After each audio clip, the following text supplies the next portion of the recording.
This channel does not promote or promotion any illegal activities. All content provided by this channel is meant only for educational purpose only.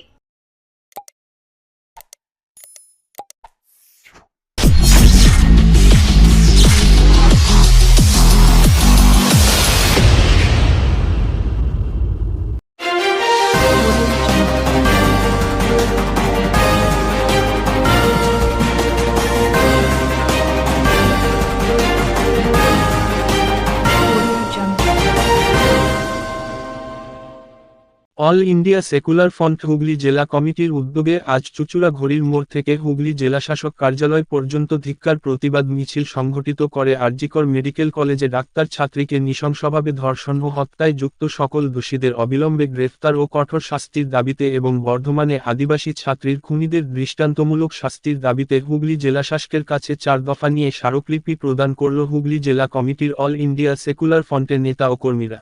জবাব দাও জবাব চাই জবাব দাও আর শাস্তি অপরাধীর কারণ করা justice we want justice we want justice we want justice we want justice we want justice আর শাস্তি আরজিকরের পুলিশ মন্ত্রী জবাব দাও জবাব চাই জবাব দাও জবাব দেবে না নিস্তার পাবে না জবাব দেবে না justice we want justice we শাস্তি অপরাধীদেরকে আড়াল করা হচ্ছে পুলিশ মন্ত্রী জবাব দাও জবাব চাই জবাব দাও আর শাস্তি অপরাধীদেরকে আড়াল করা হচ্ছে পুলিশ জবাব চাই জবাব দাও we want justice we want justice আর শাস্তি আরজিকরের মাথাকে ধরা ওদেরকে আড়াল করা হচ্ছে স্বাস্থ্যমন্ত্রী জবাব দাও জবাব চাই জবাব দাও আর শাস্তি আরজিকরের অপরাধীদেরকে আড়াল করা হচ্ছে স্বাস্থ্যমন্ত্রী জবাব দেবে না we want justice we want justice we want justice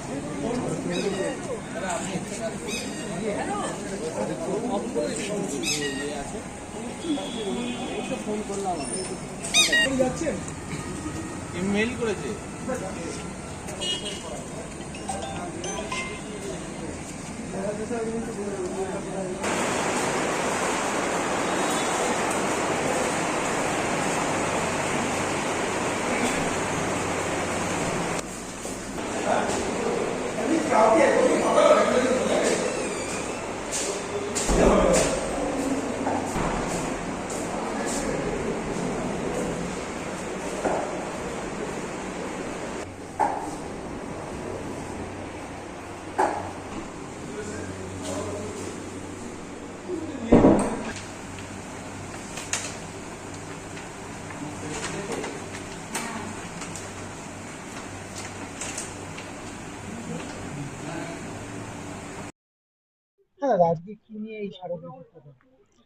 আপনারা নিশ্চয়ই জানেন যে আরজি করের ঘটনার সাথে সাথে বর্ধমানের আদিবাসী ছাত্রী যে নৃশংসভাবে খুন হয়েছে এবং রাজ্যের যে পরিস্থিতি বিভিন্নভাবে আজকে মা বোনেরা আজকে আতঙ্কে দিন কাটাচ্ছেন এবং সমস্ত জায়গায় আমরা দেখতে পাচ্ছি যে তৃণমূলের গুন্ডা বাহিনীদের দ্বারায় নিরীহ সাধারণ গরিব মানুষ বিভিন্নভাবে তারা অত্যাচারিত হচ্ছে।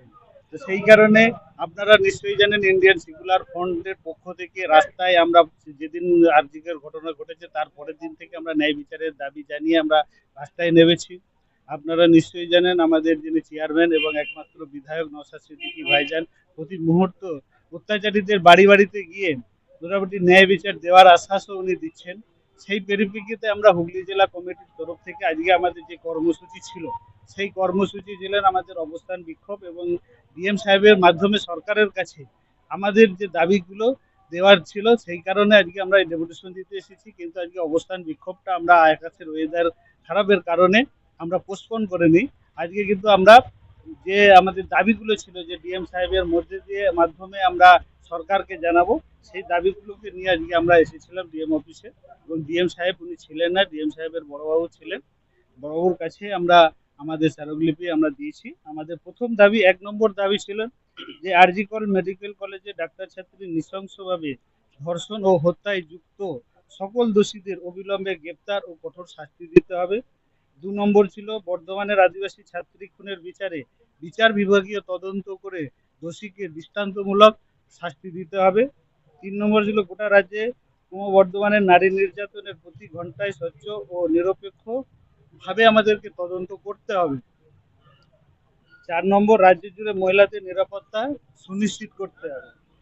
5 নম্বর হচ্ছে আবু সিদ্দিকী আলদার সহ রাজ্য জুড়ে যে পুলিশি হেফাজতে যে মৃত্যু সেই সব দোষী ব্যক্তিদেরকে দৃষ্টান্তমূলক শাস্তি দেওয়ার জন্য তাদের বিচার বিভাগীয় তদন্ত করতে হবে এবং দোষী পুলিশ অফিসারদের শাস্তি দিতে হবে। মূল দাবিটা আপনাদের কি ছিল? আমাদের মূল দাবি ছিল আজকে আরজি কলেজ যে অত্যাচারিত আমাদের যদি ডাক্তার তার খুনিদেরকে দৃষ্টান্তমূলক সাজার দাবিতে আজকে আমাদের এই ডিএম সাহেবের মাধ্যমে সরকারের কাছে আমরা আমাদের দাবি পেশ করলাম। দাদা, আজকে রাজ্য জুড়ে পশ্চিমবঙ্গ ছাত্র সমাজ নবান্ন অভিযানের ডাক দিয়েছে। আজকে যেখানে দেখা যাচ্ছে যে ইতিমধ্যেই যা খবর আসছে, রীতিমতন কিন্তু পুলিশের সঙ্গে ছাত্র সমাজ যারা গেছে তাদের মধ্যে একটা খণ্ডযুদ্ধ লেগেছে। তো আজকে কি বলবেন এইভাবে? আজকে আমরা এই ঘটনার তীব্র নিন্দা এবং ধিক্কার জানাচ্ছি। কারণ আজকে পশ্চিমবঙ্গ সরকার মাননীয় পুলিশ মন্ত্রী উনি যদি ইচ্ছা করতেন তাহলে এখন অনেকদিন আগেই দোষীরা সঠিক সাজা পেতেন এবং দৃষ্টান্তমূলক শাস্তিও তাদের হয়ে যেতেন, কিন্তু পুলিশ মন্ত্রী আজকে কোথাও মনে হচ্ছে আমাদের আড়াল করার চেষ্টা করছেন এবং যাতে এই যে তদন্ত এবং যে ছাত্র সমাজের যে দাবি এতে প্রচন্ডভাবে ভয় খেয়েছেন। সেই কারণেই আজকে খণ্ডযুদ্ধ চলছে। পুলিশ আর সাধারণ ছাত্রছাত্রীদেরকে সামনে ঠেলে দিয়েছেন, যুদ্ধ পরিণত করেছেন। আমরা এই ঘটনার তীব্র নিন্দা এবং ধিক্কার জানাচ্ছি। আগামীকাল বিজেপির তরফ থেকে সারা বাংলা জুড়ে 12 ঘন্টার ধর্মঘটের ডাক দিয়েছে, কি বলবেন? 12 ঘন্টা ওনার যেমন করছেন, আমি বলবো বাংলার মানুষ আজকে এই আরজিকর ঘটনা সহ রাজ্যের যে নারী নির্যাতনের ঘটনা যে প্রতিনিয়ত বেড়ে চলেছে, তার জন্য সমস্ত সাধারণ মানুষকে, বাংলার মানুষকে রাস্তায় নামা দরকার এবং এই সরকার কাছে জবাব চাওয়া দরকার যে কেন এখনো পর্যন্ত এই নারী নির্যাতন বন্ধ হচ্ছে না। এই আরজিকর ঘটনা নিয়ে রাজ্য থেকে দেশ এবং বিদেশেও এই আন্দোলন প্রশমিত হয়েছে, সবাই কিন্তু জাগ্রত হয়েছে আরজিকরের দোষীদের কঠোর শাস্তির দাবিতে। তো কি বলবেন সেই নিয়ে? আজকে পশ্চিমবঙ্গ এর জন্য পশ্চিমবঙ্গ পুলিশ মন্ত্রী সমস্ত দায়ী। আমরা ধিক্কার জানাচ্ছি। আমরা চাইছি অবিলম্বে খুনিদেরকে চিহ্নিত করে দৃষ্টান্তমূলক সাজা তাদেরকে দিতে হবে।